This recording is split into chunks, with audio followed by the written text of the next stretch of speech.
Chiguinha.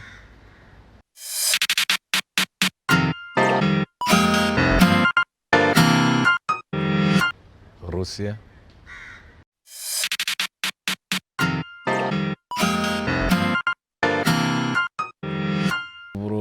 São vários, mas normalmente eu gosto de livros que falam da administração pública.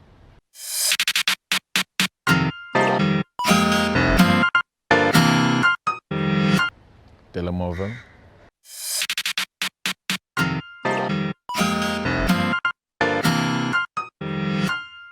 Antônio Muxanga, servidor do povo. Olá, boa tarde, sejam muito bem-vindos a esta edição do seu programa Verso de. Vocês já sabem que sábado sim, nós entramos em sua casa para lhe dar a conhecer o outro lado das nossas personalidades moçambicanas. E para este sábado, nós trouxemos uma figura bastante importante, um nome sonante aqui para o nosso belo Moçambique. Falo-vos sim do senhor António Muxanga, deputado do Partido do Renamo, que é o nosso especial convidado para este sábado, dia de hoje. Um homem nascido em Manjacase em 1967, conta hoje com 54 anos de idade, ele que é pai de 3 meninas. Daqui a pouco nós vamos poder desenvolver sobre este lado do António Muxanga, pai, mas por agora nós queremos saber como é que foi a infância do Sr. António Muxanga. Nascido em Manjacase, conta-nos onde é que exatamente nasceu, como é que foi contada a história da sua nascença, Dr. António Muxanga. Muito obrigado. Primeiro, agradecer a Deus pela proteção que tem nos proporcionado e dizer que António Pedro Muxanga é um cidadão nascido em 1 de março de 1967. O parto foi realizado no Hospital Rural de Manjacase, mas a concepção foi feita em Xilatanyane,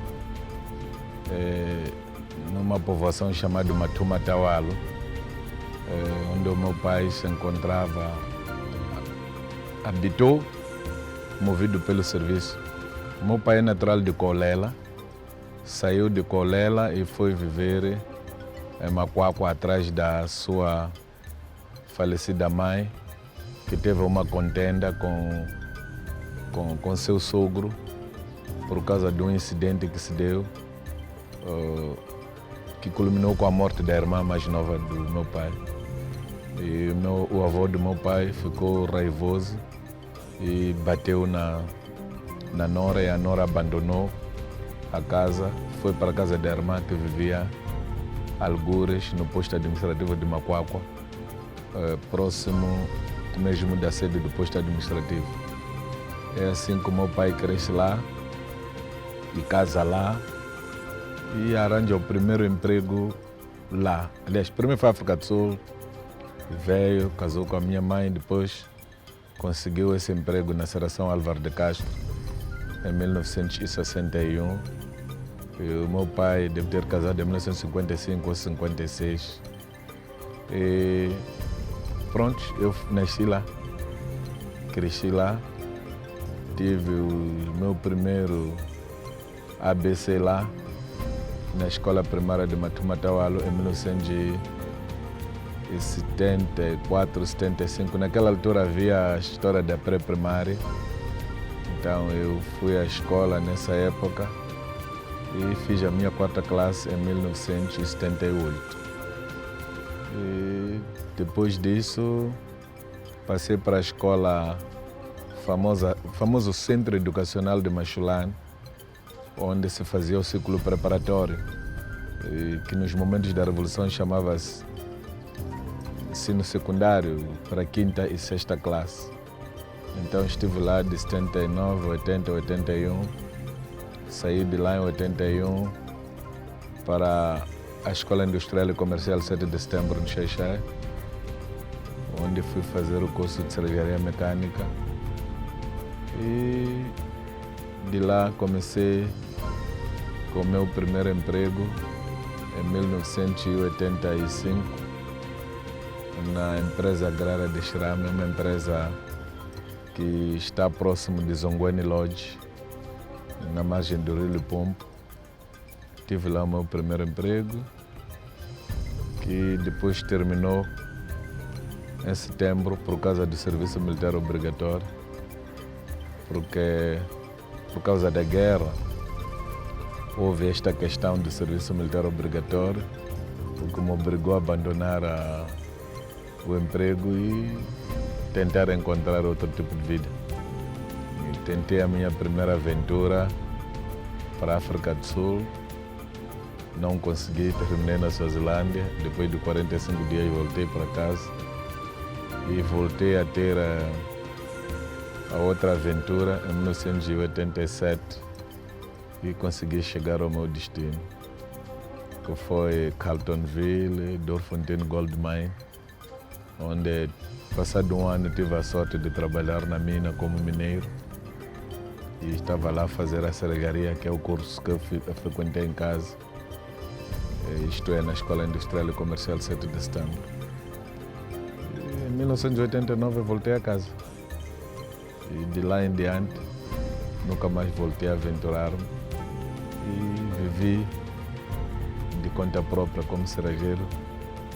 Eu fazia minhas coisas que conseguiram me alimentar, conseguiram proporcionar o casamento e fui fazendo a minha vida até que se assinasse o Acordo Geral de Paz e daí em diante comecei a trabalhar para o meu partido, o Partido Renamo. Aliás, vinha trabalhando já a maneira já desde 83, tentei fazer algumas coisinhas, mas ainda adolescente, que não foram grande coisa, mas deram para o meu nome ficar registrado como combatente na clandestinidade. E assim fui fazendo a minha vida. Pois, até chegarmos aí, nós vamos recuar bastante a cassete da história da vida do Sr. António Muxanga.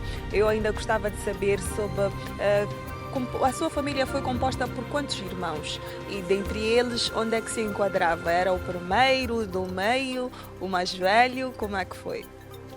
Nós, do ventre da minha mãe, éramos mais ou menos Marta, Isabelle, Mara, João, Carolina, eu, Sabelina, Leopoldina, Susana. Fomos 10 irmãos concebidos pela minha mãe. Eu estou no meio. 10 irmãos? Sim. E todos do ventre da sua mãe? Do ventre da minha mãe. Ai, que fantástico. Já não se fazem mulheres como naquela altura. O meu pai teve 6 mulheres. E dessas outras mulheres, tive mais ou menos uma madrasta que deu 2 irmãos, uma faleceu, ficou uma que deu uma filha que também já faleceu e uma outra que deu um filho. Então eu tenho mais 3 irmãos que não são do ventre da minha mãe.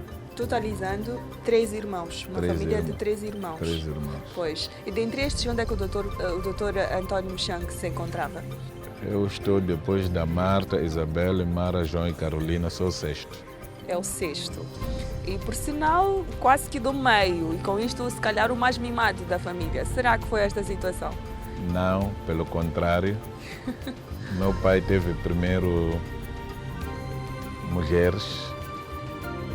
O segundo parto da minha mãe foram gêmeos, mas o gêmeo não resistiu. Então ficou minha irmã, depois chegou uma minha outra irmã. Depois chegou uma irmã que depois faleceu, que eu estou a seguir. Então, não segue o meu irmão, que é seguido por uma irmã que faleceu. Acredito que o mais mimado foi o meu irmão mais velho, porque ele tinha o nome do sogro do meu pai. Então era tratado como sogro. Então eu não tive essa sorte. Também tive o azar de ter nascido um pouco tarde, no sentido de que nasci no momento da chegada da Frelimo. Quer dizer, quando eu comecei a escola estava a chegar a Frelimo e aquelas coisas de... Por exemplo, o meu irmão não soube o que é estudar numa missão. Estudou na escola oficial e eu não tive essa oportunidade de estudar na escola oficial. Estive ali a estudar na escola da missão, embaixo de uma árvore de pré a 4ª classe, porque o ambiente era esse. Enquanto o meu irmão estudou numa casa de alvenaria, com carteiras, tinha todos aqueles mimos da mocidade portuguesa. Todos os sábados ia a administração cantar os Heróis do Mar em Sarabandeira. eu não tive todas essas oportunidades. Pois. E gostava que partilhasse connosco como é que foi a educação aí na infância. Numa família de 10 irmãos, será que existia aqui aquela questão de haver um separativismo de géneros? Como explicando exatamente, os papás lá em casa, eu vou dizer assim, tinham aquela questão de só as meninas faziam os afazeres domésticos, cumpriam com as tarefas domésticas, ou havia aqui uma educação mais rígida? Havia uma divisão de tarefas por igual, independentemente do género? Bom, houve momentos em que havia trabalho por sexo, mas depois houve uma fase em que passou isso. Eu recordo-me que a minha irmã, falecida Cacilda, enquanto eu pastava bois, ela pastava cabritos. As outras minhas irmãs mais velhas não tiveram essa sorte. O meu irmão, por exemplo, mais velho, não foi à pastagem, porque na altura em casa havia muitos empregados. Então nós não tivemos essa sorte por causa da Revolução. Havia muita confusão e, portanto, apesar de um e outro empregado que nós tínhamos que fazer o trabalho com eles. Então, a partir daí, não havia muito trabalho masculino. Eu recordo uma vez que tive uma contenda com a minha mãe porque neguei pilar milho. Então ela disse que não, tens que pilar. E, portanto, íamos fazendo. Agora, há coisas que eu não fiz, que minha mãe também não deixava fazer, é cozinhar. Eu não cozinhava, isso era papel das mamás mais grandes, das minhas irmãs, mas carregar água, ajudar a arranjar lenha, sachar na machamba. Foi uma prática que nós todos vivemos. Pois, agora vamos falar sobre quais eram as atitudes do seu pai, Dr. António Muxanga, os valores, os princípios que ele fazia questão de passar. Será que haviam regras dentro de casa, horários por cumprir, falando de todo mundo deve sentar-se à mesa para passar as refeições, todo mundo tem um horário para dormir, entre outros aspectos. Quero que conte um bocadinho para nós como é que foi esta educação dos seus pais. Havia regras. De tal sorte que na minha casa estava vedada, só tinha 2 entradas. Havia uma entrada de onde entravam viaturas e uma pequena onde saíamos para a cozinha. Porque na minha casa a cozinha não estava dentro do quintal. No quintal havia os dormitórios, a cozinha estava fora, os celeiros estavam fora. Tive também o azar do tio-avô, o tio do meu pai, o meu avô, ter frequentado muito a casa durante a minha infância. E ele era contra os mimos e obrigava-me a ir brincar fora do quintal com os empregados. Então, a partir daí, poucas vezes eu tinha momentos de mesa com meu pai. Tinha mais tempo de comer com outros rapazes que eram empregados lá em casa. Ele dizia que só assim que se forja o homem. Agora, quando o adolescente habitua-se a comer à mesa, não vai saber enfrentar a vida segundo o modus vivendi da nossa zona. Então, fui vivendo assim. Pois. E era daqueles pais que davam muita chinelada? Meu pai batia, mas não era muito especialista em bater crianças, batia pessoas adultas. Ele era muito bom para bater adultos. Pois. Vamos falar daquele que foi o seu ensino primário. Será que temos algumas recordações do ensino pré-primário? A sua primeira vez, foi deixado numa escola. Como é que foi? Chorou bastante, queria voltar para casa a qualquer custo, ou ficou fascinado com aquele ambiente? Foi amor à primeira vista por aquilo que concerne aos estudos, a escola? Eu comecei a ir à escola, devia ser se calhar aos 5 anos, a perseguir os meus tios a partir da casa do meu avô. Eu recordo-me que uma vez até ficaram a cair granizos. Eu estava na escola com meu tio, o irmão mais novo da minha mãe, e voltamos para casa, apanhamos a minha avó a chorar porque pensava que tínhamos desaparecido. Esse dia caiu muito granizo e houve muita ventania, caíram muitas árvores. O meu avô não estava em casa, também tinha saído em missão de evangelho porque era evangelista. Era um pastor da igreja Nazareno lá para a zona de Muxanga, estava lá para as 40. Então apanhei a minha avó a chorar ali, a rogar a Deus e invocava cada nome de pessoa, dizer para salve o fulano Deus, salve o fulano Deus. Então ela a contar aquilo, a cantar, a tremer. e foi um momento bom. Recordo-me que o professor era um senhor chamado Salvador Bonito Manjano, um senhor que muito carrasco, gostava muito de bater a palmatória. E eu fui colega de 2 filhos dele, o Alfredo e um outro que esqueço o nome, um bom desenhador. E o Alfredo foi militar e acredito que até agora deve andar no exército. E foram momentos muito maravilhosos, apesar de muita apurada de estarmos a estudar embaixo de árvores. Eu recordo-me que já na segunda classe já sabíamos escrever, já sabíamos fazer contas. Na segunda classe já conseguíamos ler o livro O Meu Companheiro, cuja a primeira lição é abrir as aulas, as férias já acabaram, chegou o primeiro dia de aulas. Então foram momentos um pouco bons. Uau, eu estou aqui impressionada com a sua capacidade de recordar-se das coisas. Já lá vão, hoje está com 57 anos e ainda se recorda de... 54. 54 anos, sim, desculpa. E ainda tem uma memória como se de ontem se tratasse. Consegue se recordar do primeiro texto, da segunda classe. Olha que a nossa juventude agora nem sequer se recorda do ensino secundário, do ensino médio. E é bastante impressionante poder conhecer este lado do António Muxanga, um homem com uma mente muito fresca. Quem sabe nós recomendamos aí aos jovens para que tentem também manter aqui este valor, estes princípios de poder recordar dos melhores momentos, dos momentos que marcaram a vida do ser humano, que com certeza são estes que o Dr. António está aqui a partilhar connosco. Vamos falar daquele que foi o seu aproveitamento escolar no ensino primário. Foi daqueles alunos muito dedicados aos estudos, esteve sempre no quadro de honra ou nem por isso? Não, o ensino primário fiz um ensino primário muito lindo e muito bondoso. Aliás, eu nunca tive problemas de maior na escola. Chumbei apenas na 5ª classe porque há um professor que eu não gostava dele. E pura e simplesmente quando eu estava a dar aulas eu não me sentia à vontade.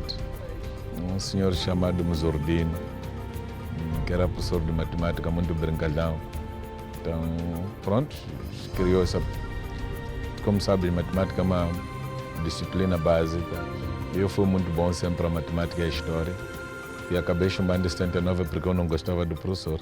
Mas depois disso, eu me conformei. Que as regras...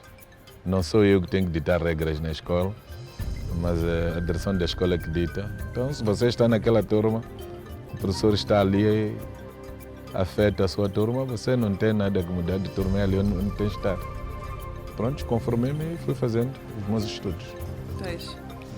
Olha, que se eu for a questionar aqui ao nosso cameraman, o Muxanga, o Matlomba, será que o Matlomba consegue recordar-se do nome de alguns dos seus professores? Primeira classe, segunda classe, terceira classe. Nós, os jovens aqui, estamos a perder por completo. Olha que o Dr. António Muxanga, depois de muitos anos, ele conseguiu recordar-se do nome do professor da 5ª classe. Atenção, eu não me recordaria, a sério, falando. Dando aqui continuidade à nossa conversa super descontraída com o Dr. António Muxanga, estamos a conhecer o lado mais calmo do Dr. António Muxanga. É ser humano e com certeza também tem aqueles momentos muito calmos. E é claro que nós conhecemos aquele lado mais explosivo, digamos assim, do Dr. António Muxanga quando lhe é solicitado que encarne aquele papel. Hoje ele está num papel mais calmo, numa conversa muito tranquila. Permita-me desde já agradecer aqui pelo espaço ao Hotel Terminus.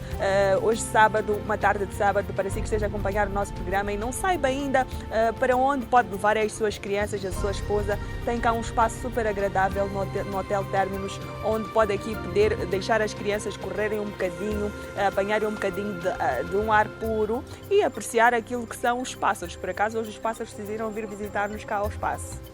Dando continuidade aqui à nossa conversa com o Dr. António Muxanga, nós gostávamos também que partilhasse connosco sobre como é que foi já no ensino médio. Quando passa para o ensino médio, com certeza houve aqui uma transição tanto de classe, de nível escolar, como também de comportamentos e atitudes. Eram idades diferentes. Como é que foi? Bom, eu tive uma passagem muito melindrosa Eu não cheguei a sentar na carteira para fazer o ensino médio como tal. Eu vim fazer o nível médio já em Maputo, como deputado. E saí de Gaza, transferido em 2004. O nível que eu tinha era o nível técnico, básico, isto é, o terceiro ano da Escola Industrial e Comercial 7 de Setembro. Vim fazer o meu nível médio através de exame externo. Eu recordo-me que em 2005 fiz Geografia e História no primeiro exame.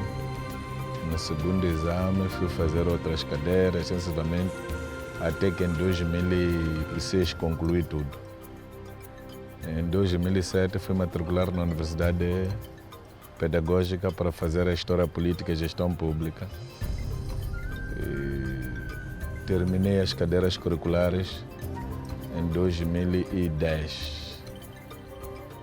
Em 2011 deveria defender a minha monografia. Não consegui defender porque foi um ano muito terrível para mim. Faleceu a minha madrasta. E 2 meses depois faleceu a minha irmã, a segunda filha do meu pai, porque a primeira já havia falecido já em 79. E na tentativa de salvar a minha irmã de doença que teve, ele apoquentou por muito tempo, cerca de 1 mês de alguma coisa, era momento de escrever.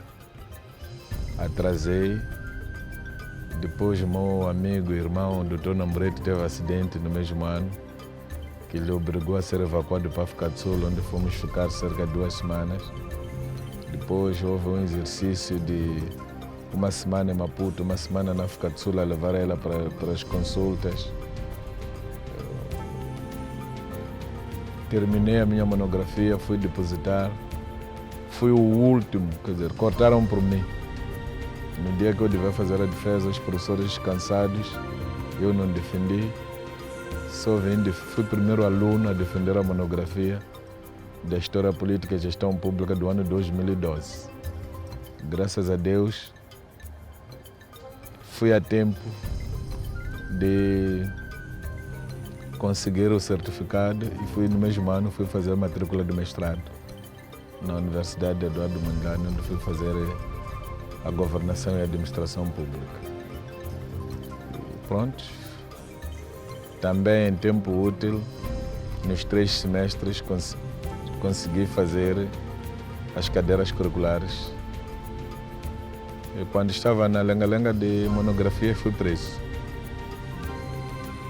Fui ficar os 43 dias na cadeia. Saí da cadeia, já era o momento das campanhas eleitorais. Pronto, meti-me na campanha eleitoral e a minha história acadêmica parou por aí. Para dizer que foram também momentos bons. Havia a fama de que na Universidade Pedagógica estavam lá células do partido e fui com esse desafio de tentar descobrir onde é que estavam as células. Graças a Deus as células andaram a esquivar-se muito de mim.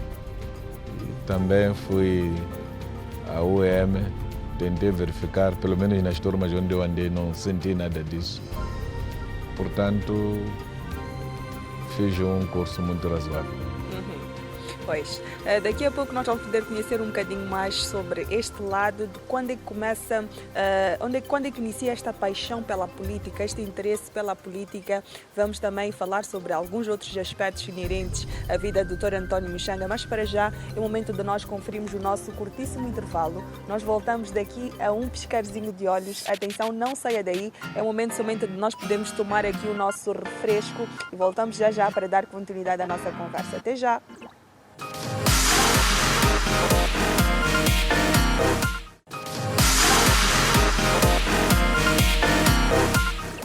Voltamos ao nosso intervalo. Agradecemos pela sua preferência pelo nosso canal, em especial pelo nosso programa. Estamos aqui a conhecer o outro lado do Sr. António Muxanga. Pois, não ouviu mal.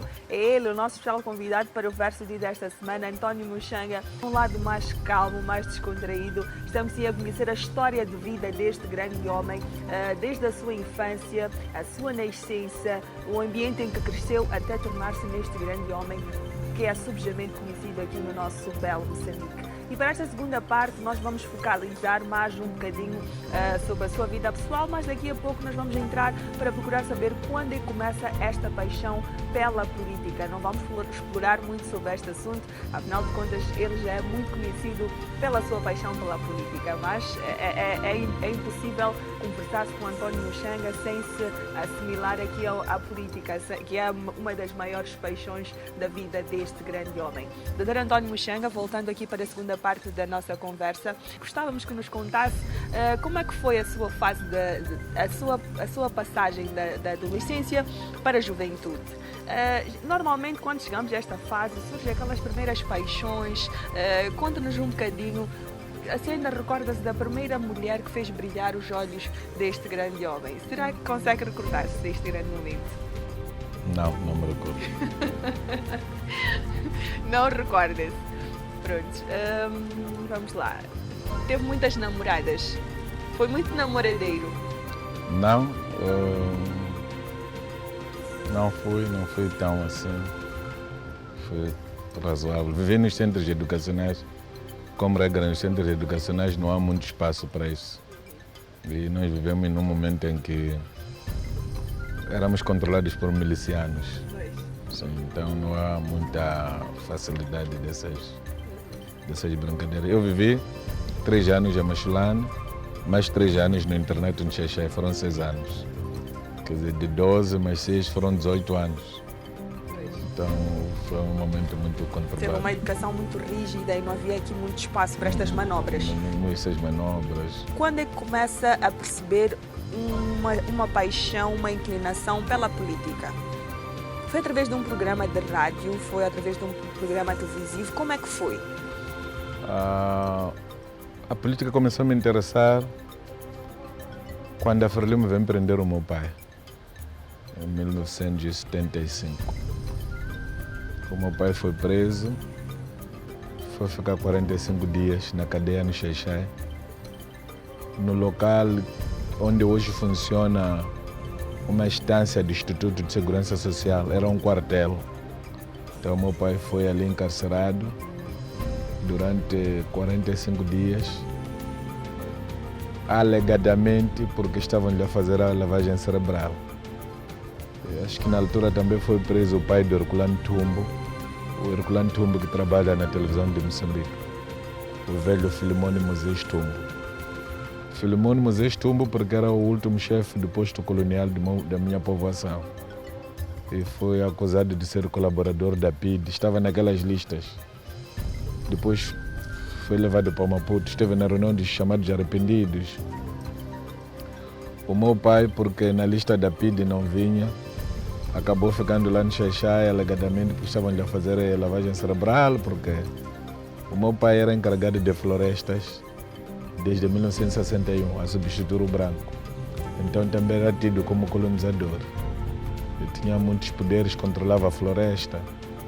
Todas as pessoas que quisessem tirar produtos florestais só poderiam fazê-lo mediante a autorização dele. Então, como sabe, esta coisa de explorar florestas sem licenças não é de hoje, já é desde há muito tempo. Então se criou fissuras nas relações do meu pai com algumas pessoas. E pronto, o meu pai só voltou para casa no dia 23. Passamos um dia seguinte, celebramos a independência.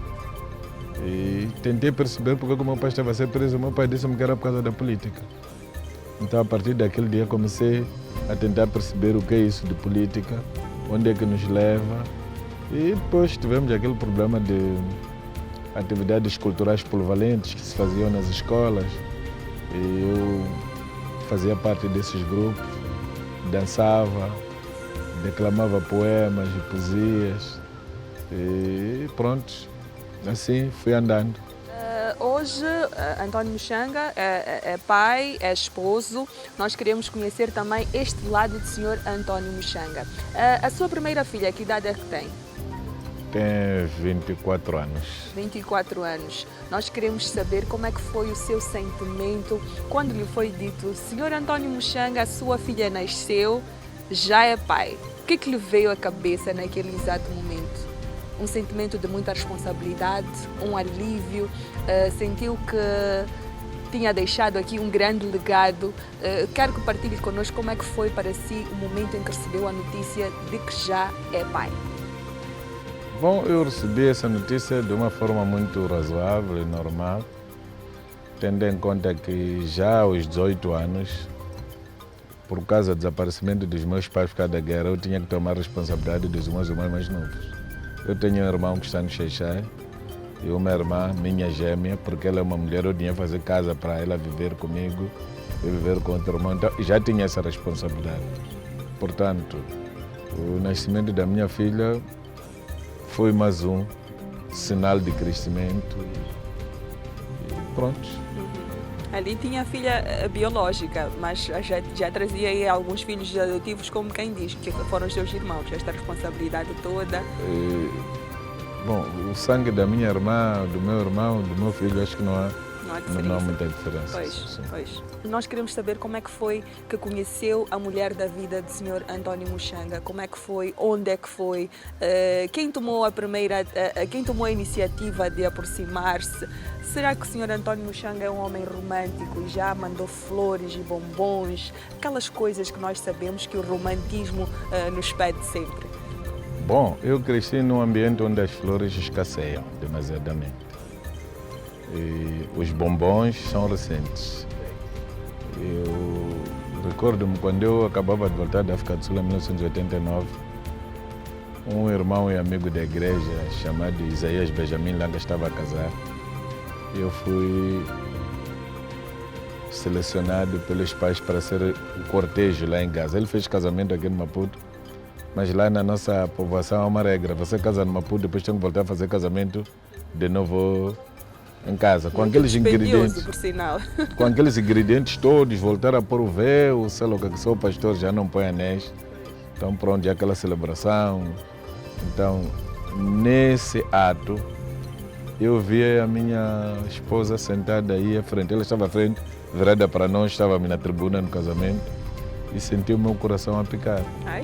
Então, na nossa regra e cultura, não é frequente as mulheres serem elas que demonstram a paixão pelos homens.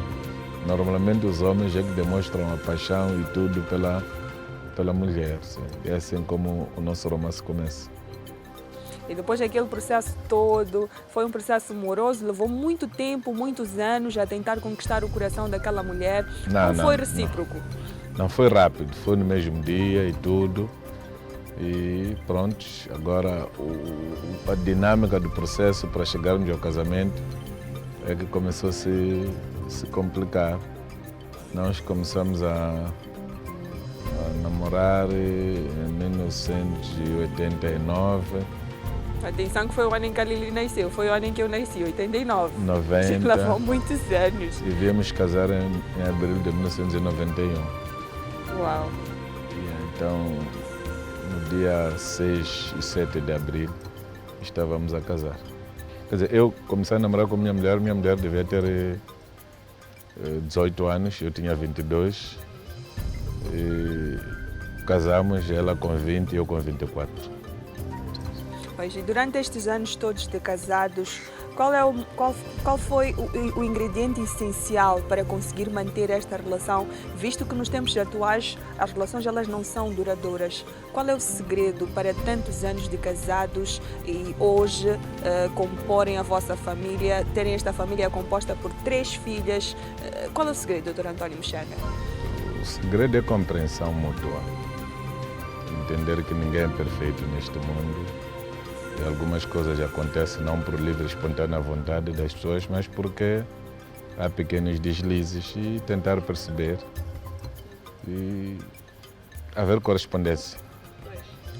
Porque o que em algum momento estraga as relações sociais é o problema da vaidade. Quando o homem é vaidoso, a mulher é vaidosa, chegamos àquela situação do caril quente com chima quente, a comer a mão. Quer dizer, não há condições.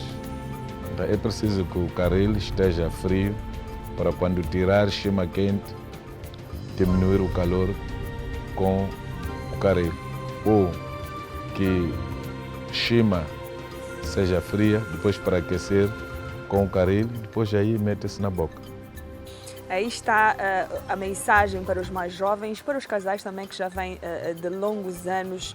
Cá está a falar a voz da experiência. É preciso que haja realmente aqui um equilíbrio de temperaturas para que a relação possa ser saudável. Durante esses anos todos da sua profissão, com certeza já viajou por alguns países. Eu gostava que partilhasse connosco qual foi o país por si visitado e qual foi o seu sentimento, percebendo que, olha, a profissão por mim escolhida está a começar a surtir efeitos, estou a começar a sentir-me um homem realizado e por aí fora. A minha custa, já viajei para a Suazilândia e África do Sul, nessas minhas aventuras. A custa do Partido Renamo, já viajei para a África do Sul, já viajei para Portugal. A custa de outras coisas extras, amizades pessoais, tentativa de negócio, já viajei para a China por 10 dias, já pelo Parlamento, já viajei para Ghana, viajei para Quênia, já viajei para a Itália, para a Alemanha, já viajei para em nome da Renamo, também já viajei para Ghana, Accra. Foram experiências muito boas. Sim, sim. Pois, eu tenho aqui uma certa curiosidade. Quando geralmente se viaja para países que falam uma língua completamente diferente da nossa, eu gostava de que partilhasse connosco, se calhar já tenha vivenciado algum cenário engraçado nestas viagens no que concerne a comunicação. Partilhe connosco qual foi a viagem que percebeu que precisava ter aqui algum domínio no que concerne as línguas. Já teve uma situação constrangedora numa destas viagens de não conseguir poder se comunicar pela dificuldade da língua? A experiência que eu vivi é que não há nenhuma língua que vale em todo o mundo. Por exemplo, quando eu cheguei na China, encontrei pessoas que não sabem falar inglês. Pelo contrário, consegui alguns que vinham de Macau, que conseguem falar português e falam bem mandarim. Então, esses já que serviram de meus tradutores de português para mandarim e mandarim para português. Aliás, também já viajei para a Noruega. Quando estive na Noruega, tivemos um problema de tradução. Na Noruega, alguns falam inglês, mas não muito assim. Então, tínhamos que ter alguém que fala a língua local. Encontramos uma brasileira que serviu de tradutor. Quando estivemos na Alemanha, idem. Há muitos que falam inglês, mas a maioria não fala inglês. Eles falam a língua deles, tínhamos que encontrar alguém que sabe falar alemão para traduzir para português. Quando estivemos na Itália, também a mesma coisa. Esta coisa de inglês é boa língua porque é linguagem comercial. Normalmente os altos oficiais do governo, na sua maioria, piscam um pouco inglês, têm noções. Mas não é porque inglês é mais língua do que qualquer uma. Há países onde as pessoas, por exemplo, na China, não tem nada a ver com essa coisa de inglês. Sim. Até se calhar é preferível conhecer a língua dos sinais, porque a língua dos sinais é universal. Sim. Seria interessante. Doutor António Muxanga, a nossa conversa já está quase a chegar ao final, mas uma questão que eu gostava imenso de colocar é sobre a sua relação como pai. Ser pai de 3 meninas, como é que é para si conseguir educar estas 3 raparigas? Será que existe algum ensinamento que foi passado pelo seu pai que hoje tenta trazer como forma de conseguir educar estas 3 meninas a se tornarem grandes mulheres nesta nossa época moderna? Como é que é para o Dr. António Muxanga conseguir gerir aqui 3 meninas? Bom, o que eu ensino às minhas filhas é aquilo que eu aprendi também. Praticamente a maior educação das meninas é feita pela mãe, feita pelas tias, é feita pela... A minha parte é proporcionar aquilo que acho que é importante. Por exemplo, as minhas filhas puderem crescer bem, eu tenho que criar condições para que quando eles querem dar o mínimo daquilo que elas precisam. Eu vi uma vergonha de uma menina que se meteu com chinês porque tinha problema de falta de cadernos. Eu tenho que proporcionar todo o material necessário para as minhas filhas poderem estudar. Tenho que proporcionar todo o equipamento necessário para elas poderem vestir. Tenho que proporcionar, hoje está na gíria, as mechas, que pagar o cabeleireiro para vir a tomar conta delas. E sempre quiserem passear, dar o mínimo de dinheiro para poderem passear, chegar sem terem necessidades que justifiquem que tomei esta atitude porque faltou-me isto. Então esta é que é a minha parte. O resto, as tias, a mãe, os outros, é que fazem essa parte. Estou feliz porque a minha primeira filha já fez a licenciatura e, lamentavelmente não está a conseguir emprego, mas é o mundo onde nós vivemos. Minha esposa também, casei com ela, estava a estudar ainda, estava no 2º ano da escola comercial, fez o nível comercial básico, fez o nível médio aqui no Maputo, na União Geral das Cooperativas, fechou agora a licenciatura dela e, portanto, agora a minha filha está na 11ª classe, a segunda, com 15 anos e, portanto, espero que a mais nova está na 1ª classe. Então, acho que as coisas ainda estão a dar. Estão tão bem encaminhadas as meninas. E a última pergunta aqui da nossa entrevista seria sobre qual seria o maior legado que o Sr. António Muxanga gostava de deixar aqui no mundo dos vivos, caso que o diabo não nos ouça e que não nos aconteça tão já, caso chegue ao fim da sua vida, qual é o maior legado que gostava de deixar? Eu gostaria de ser recordado como defensor das causas nobres do povo moçambicano, como bom governante. Por isso continuo com a minha ambição de ser presidente do município da Matola ou ser governador da província de Maputo, para governar bem as pessoas, resolver bem os problemas que apoquentam a população dessas unidades geográficas, a província e a cidade da Matola.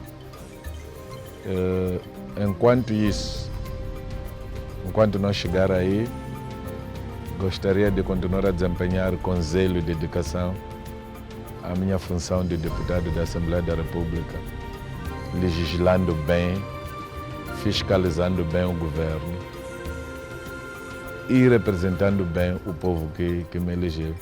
E a propósito disso, começo visita este sábado a Lixinga por causa do avião. Vou sábado para segunda-feira começar a fazer trabalho de fiscalização na província de Niassa por uma semana, depois passarei para Nampula por uma semana e depois para Cabo Delgado por uma semana. Também para partilhar o sentimento, o choro, a tristeza da população de Cabo Delgado, porque ela faz parte de nós, está no meu coração. Aquelas zonas estão hoje dilaceradas, Menguelewa, Mocimboa da Praia, Aldeia Monjane, Palma, Muedumbe, são zonas que eu conheci, até tenho amigos lá, que hoje em dia não sei onde andam, Chai, Macomia. Então são zonas que, segundo o meu desejo, por exemplo, eu tinha planificado que este ano eu deveria visitar Moeda e Nangade. Já não poderei fazer por causa dos conflitos que existem, mas poderei visitar as outras zonas onde será possível. Mas é meu desejo até dialogar com os dirigentes daquelas zonas para sentir o pulsar dele, dar-lhes abraço às populações residentes daquelas zonas que neste momento estão deslocadas em vários sítios sem poderem fazer o que gostam de fazer, que é a agricultura. São zonas muito bonitas. Em Menglewa, normalmente quando eu passasse em momentos destes, julho, agosto, não faltava ali uma maçaroca naquelas machambas que hoje se diz que está uma floresta porque as populações estão totalmente deslocadas. Portanto, parte do meu orgulho está ferido porque não poderei chegar à casa dos meus amigos, os naturais do Planalto dos Macondes, que neste momento está a ser dilacerado. Quero aproveitar a ocasião para rogar a Deus para que encontre um mecanismo que atenue este sofrimento. O povo moçambicano já sofreu o suficiente. Depois temos esta calamidade da Covid-19, também que está a fazer das suas. Mas também quero agradecer a Deus, porque quando olho para as cifras, pelo menos aquelas zonas onde há conflito, os números da infecção são baixos.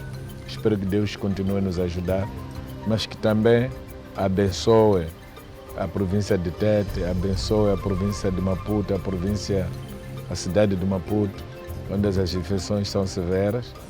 Que Deus ilumine os médicos, abençoe a medicação, abençoe todos os funcionários da saúde que tanto lutam, apesar de míseros salários. Eles não olham para o que ganham, olham para o que é bom, que é vida para as pessoas.